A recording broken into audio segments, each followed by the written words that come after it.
প্রিয় শিক্ষার্থীরা, আমরা আজকে আবার এসেছি তোমাদের নবম শ্রেণী বাংলা প্রথম গদ্য।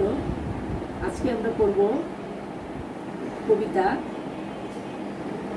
দেখো, তো আজকে তোমাদের এই অনলাইন ক্লাসে স্বাগতম।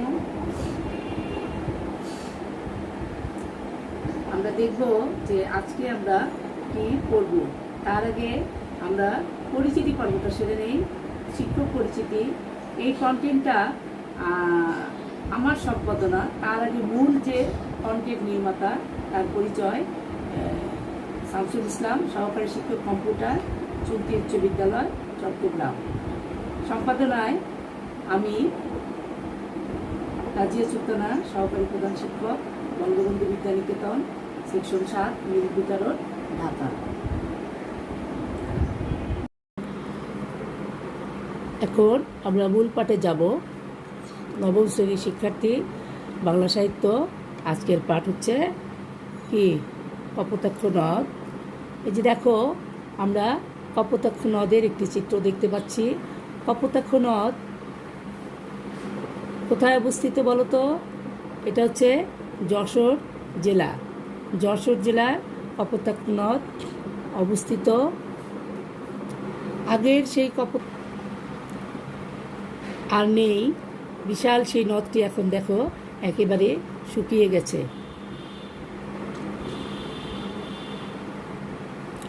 ছবিতে আমরা কি দেখতে পাচ্ছি? বাংলাদেশের কয়েকটি নদীর নাম বলি। কি? পদ্মা, মেঘনা, যমুনা, ব্রহ্মপুত্র।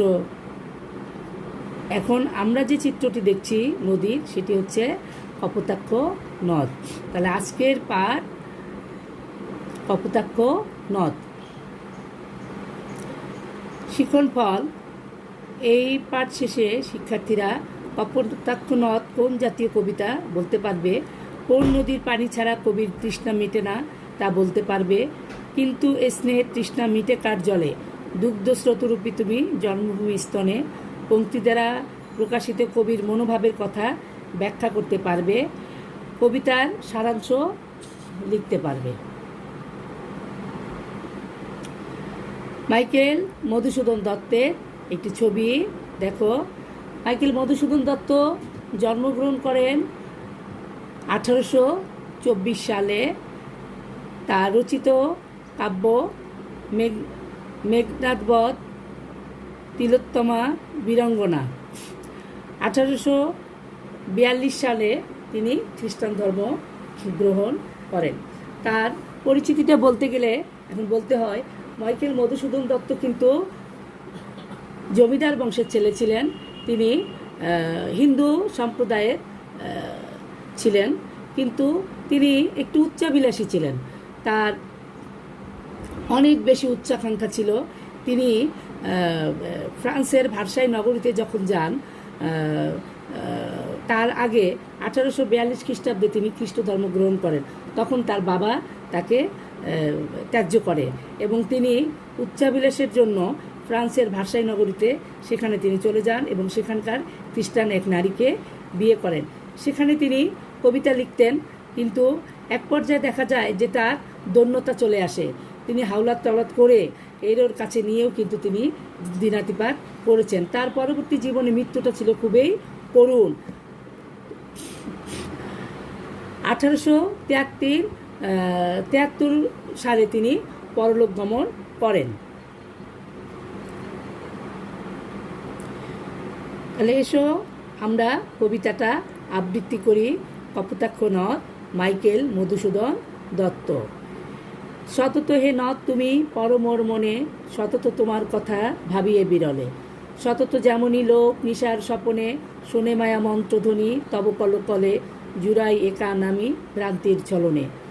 বহুদেশ দেখিয়াছি বহু নদ দলে, কিন্তু স্নেহের তৃষ্ণা মেটে কার জলে, দুগ্ধ স্রোতরূপী তুমি মাতৃভূমি স্তনে, জন্মভূমি স্তনে, আর কি হে হবে দেখা যতদিন যাবে, প্রজারূপে রাজরূপে সাগরের দিতে, বাড়িরূপ করো তুমি এ মিনতি গাবে, বঙ্গজনের কানে শখে সখারিতে, নাম তার এ প্রবাসে মজি প্রেম ভাবে, লইছে যে নাম তব বঙ্গের সঙ্গীতে।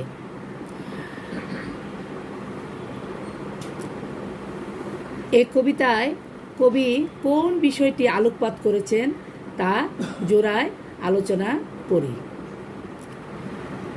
মাইকেল মধুসূদন দত্তের বসতভিটার একটা চিত্র আমরা দেখতে পাচ্ছি, তার মূর্তি সেখানে রয়েছে। ছবিটির মাধ্যমে কিসের ইঙ্গিত পাই? স্বদেশের, মাতৃভূমির। মাইকেল মধুসূদনের বাড়ির। এরপরে আমরা দেখি ফ্রান্সের ভার্সাই নগরীতে এই বাড়িটিতে কবি বসবাস করতেন, মাইকেল মধুসূদন দত্ত। কপোতাক্ষ নদের একটি চিত্র আমরা দেখতে পাচ্ছি। এখন দেখি আমরা যে এই যে নদীটি, এই যে নদীর শাখা, এই নদীটির মধ্যে কবি এখানে লিখেছেন, কিন্তু এ স্নেহের তৃষ্ণা মিটে কার জলে, দুগ্ধ স্রোতরূপী তুমি জন্মভূমি স্তনে। এখানে একটি বিষয়, কবি ফ্রান্সের ভার্সাই নগরীতে গিয়েছেন, সেখানে যাওয়ার কিছুদিন পরেই তিনি উপলব্ধি করতে পেরেছেন যে আসলে নিজ দেশের প্রতি যে ভালোবাসা, নিজ দেশের মতো কি প্রাণ জুড়ানোর মতো আলো ছায়া, সেখানকার নদ নদীর পানি, সেটার মতো তিনি আর পৃথিবীর কোথাও দেখেননি। তিনি বহু দেশ ঘুরেছেন, বহু নদী দেখেছেন, বহু নদীর পানি তিনি পান করেছেন, কিন্তু মাতৃভূমির যে সেই তার স্মৃতিবিজড়িত কপোতাক্ষ নদের যে নদী, কপোতাক্ষ যে নদটা আসলে বৃহৎ অর্থে ব্যবহার করা হয়েছে। এই নদের পানির মতো তিনি কোনো পানিতেই কপোতাক্ষ নদের পানিতে যেমন তিনি তার তৃষ্ণা মিটিয়েছিলেন, ঠিক এরকম তৃষ্ণা তিনি তো অন্য কোনো পানিতে মিটাতে পারেননি। শিশু যেমন তার মায়ের দুগ্ধ পান করে আত্মতৃপ্তি লাভ করে, ক্ষুধা নিবারণ করে, ঠিক তেমনি কবির কাছে মনে হয়েছে কপোতাক্ষ নদের পানীয় যেন ঠিক তেমনি যে দেশের মানুষের ক্ষুধা নিবৃত্ত করে। ঠিক তেমনি কবির যে ক্ষুধা, পানির যে তৃষ্ণা, সেই তৃষ্ণা যেন একমাত্র কপোতাক্ষ নদের জলেই নিবৃত্ত হতে পারবে।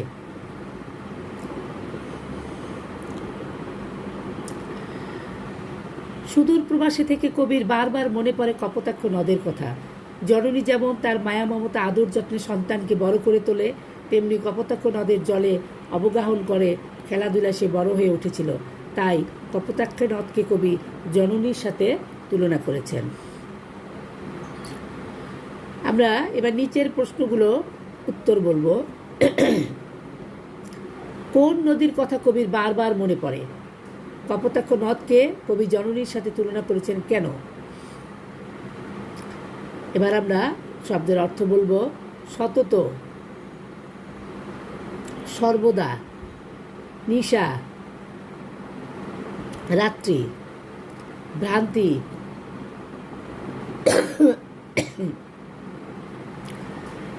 ভুল। অর্থাৎ 2 আর 2 কি হবে? 4, কিন্তু এখানে দেওয়া আছে কি 5, তাহলে এটা কি ভুল। বিরলে, একান্ত নিরিবিলিতে। নিচের প্রশ্নগুলোর উত্তর লিখব। এবার আমরা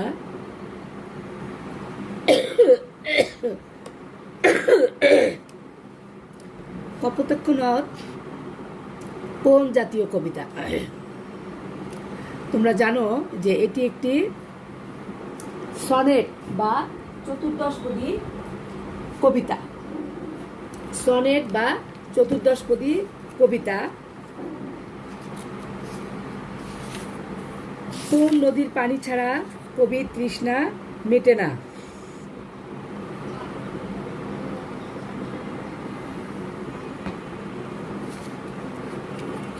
কপোতাক্ষ নদের পানি ছাড়া কবির তৃষ্ণা মিটে না। কবিতাটির সারাংশ লিখো।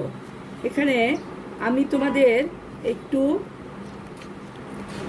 কবির যে এখানকার যে সারাংশটা আমি তোমাদের একটু বলতে চাই, তোমরা মনোযোগ দিয়ে শোনো, যে তাহলে তোমরা বলতে পারবে।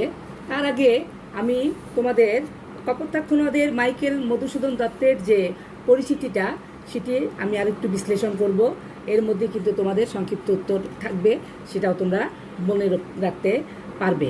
কপোতাক্ষ নদ আসলে মধুসূদন দত্ত 1894 খ্রিস্টাব্দে 24শে জানুয়ারি যশোর জেলার সাগরদাড়ি গ্রামে জন্মগ্রহণ করেন।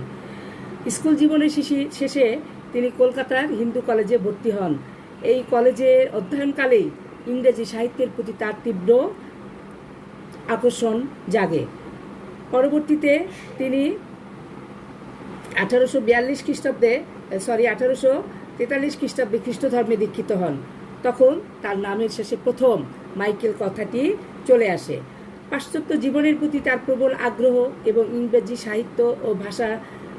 ভাষা সাহিত্যের প্রতি তীব্র আবেগ তাকে ইংরেজি ভাষায় সাহিত্য রচনায় উদ্বুদ্ধ করে। যদিও বা পরবর্তীকালে জীবনের বিচিত্র কষ্টকর অভিজ্ঞতায় তার এই ভুল ভেঙেছিল। বাংলা ভাষায় কাব্য রচনার মধ্য দিয়ে তার কবি প্রতিভার যথার্থ স্ফুরণ ঘটে। তার অমর কীর্তির মধ্যে রয়েছে মেঘনাদবধ কাব্য এবং অন্যান্য কাব্যও তিনি লিখেছিলেন। তার মধ্যে ছিল তিলোত্তমা সম্ভব, বীরাঙ্গনা কাব্য, প্রজঙ্গনা কাব্য এবং চতুর্দশপদী কবিতাবলী। তিনি অনেক নাটকও রচনা করেছেন। তার নাটকগুলির মধ্যে কৃষ্ণকুমারী, শর্মিষ্ঠা, পদ্মাবতী এবং কিছু প্রহসনও রয়েছে তার। একেই কি বলে সভ্যতা, বুড়ো শালিকের ঘাড়েরও ইত্যাদি। বাংলা কাব্য সাহিত্যে মধুসূদন দত্ত অমিতাক্ষর ছন্দ এবং সনেট প্রবর্তন করে তিনি বাংলা সাহিত্যে নতুন মাত্রা যোগ করেছেন।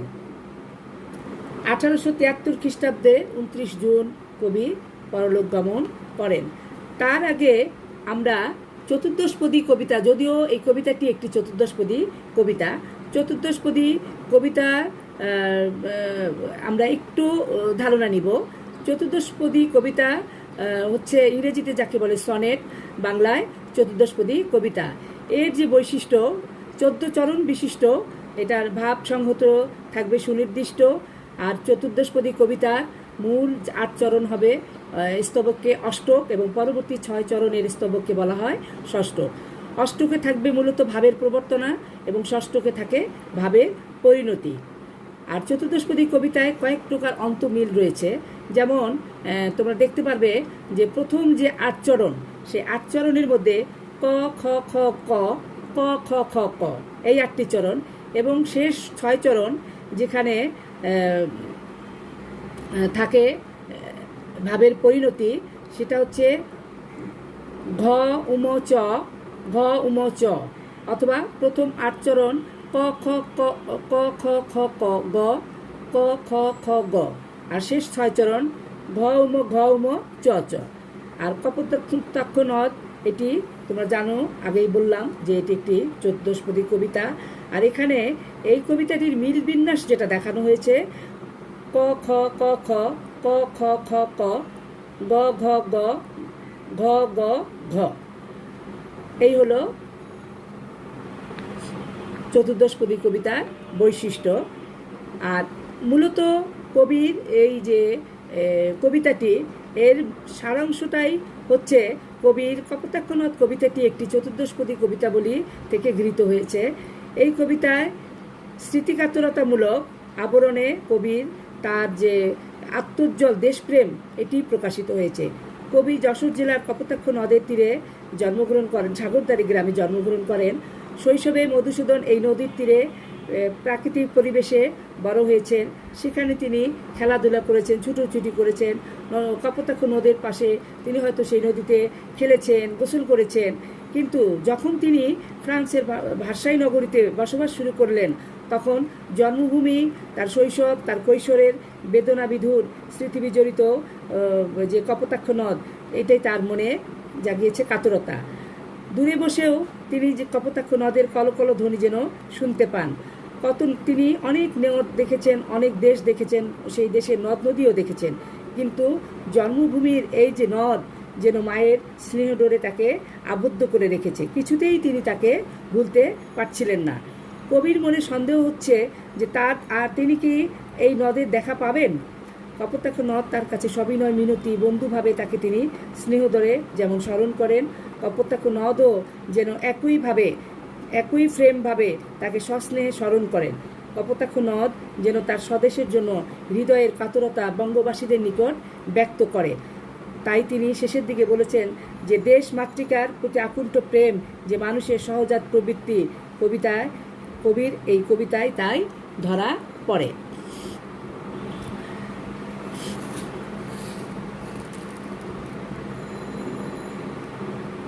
এখন বাড়ির কাজ করে নিয়ে আসবে যে তোমার দেখা একটি নদীর বর্ণনা লিখে নিয়ে আসবে। তো বন্ধুরা, আজকে এই পর্যন্তই। তোমরা ভালো থাকবে, মনোযোগ দিয়ে কবিতাটি পড়বে। এই যে সনেটের সম্পর্কে কবিতাটির মূল ভাব যে সারাংশ, এটি তোমরা ভালো করে পুঙ্খানুপুঙ্খ রূপে পড়বে। তো আজকে এই পর্যন্তই। আবারও আমরা সামনে ঈদ, আমরা ঈদের ছুটির পরে আবার তোমাদের সঙ্গে অনলাইনেই ক্লাসে দেখা হবে ইনশাআল্লাহ। তো সে পর্যন্তই তোমরা ভালো থাকো, সুস্থ থাকো। সকলকেই আবারও ধন্যবাদ জানিয়ে শেষ করছি। সকলকেই ধন্যবাদ। সবাই ভালো থাকো। আল্লাহ হাফেজ।